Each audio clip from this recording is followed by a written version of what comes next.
Hello guys, magandang araw sa inyo. Ngayong araw pala ay maliligo kami ng dagat. Ang purpose ng aming pagliligo ay medyo marami na kasi kaming mga kagid. Alam naman natin na ang dagat ay nagpapagaling ng kagid. Bago ko simulan ang video na to guys, ay intro muna tayo. Yamski, pasok! 둥글게 둥글게 둥글게 둥글게 빙글빙글 돌아가며 춤을 춥시다.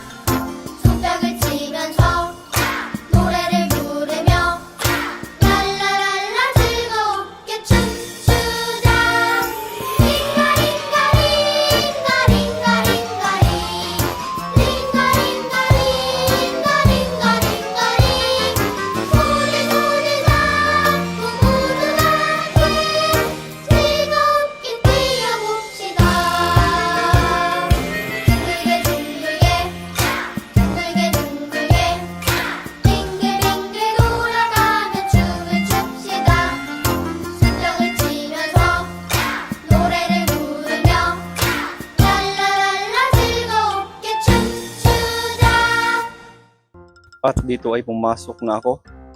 At may nakita akong tatlong isda na nagkapakapa at may sinabi sa akin, Tulungan niyo kami!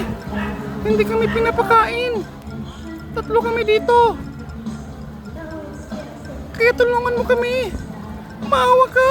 pag sure diha mo kadako ragani na inyong tiyan. At dito ay nag-prepare na kami. Ang in-expect kong konti lang tao ay marami pala. Pero okay lang yan kasi hindi naman sila ang pinuntahan namin dito. At dito ay nagsugba-sugba na ako. Sa nakikita nyo ay medyo pagod na yung isda.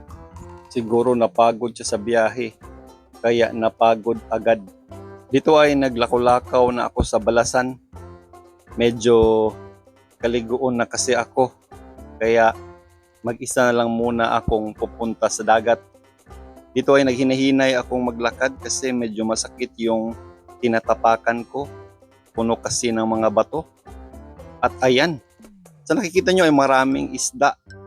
Ibig sabihin, malinis ang dagat nila dito. Kasi yung mga isda ay hindi na poison. Ibig sabihin, buhay pa sila. Dito ay marami talagang naliligo. Isa sa mga nagustuhan ko sa resort na to ay maraming puno. At ito, pinapaliguan ko yung aking anak na kagidon din katulad ko. At dito ay pinalipad ko ang aking tabanog para naman makita nyo yung buong area kung gaano talaga kaganda dito.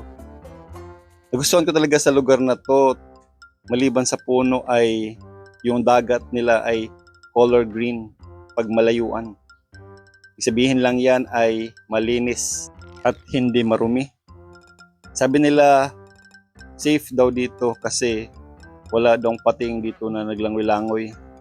Di katulad doon sa Sarangani Glan ay may buhaya. May buhaya doon na nangunguha ng lisensya. Kaya mag-ingat kayo pag pumunta kayo ng Glan. Lalo na pag maligo kayo ng dagat. Baka mahuli kayo ng buhaya. Kaya kung may bala kayong maligo dito, masasabi ko talaga na goods kayo dito. Pwede nyo isama ang pamilya nyo o kahit kayo lang dalawa ng jowa mo. Salamat sa panonood sa aking video. See you again next video. Bye-bye!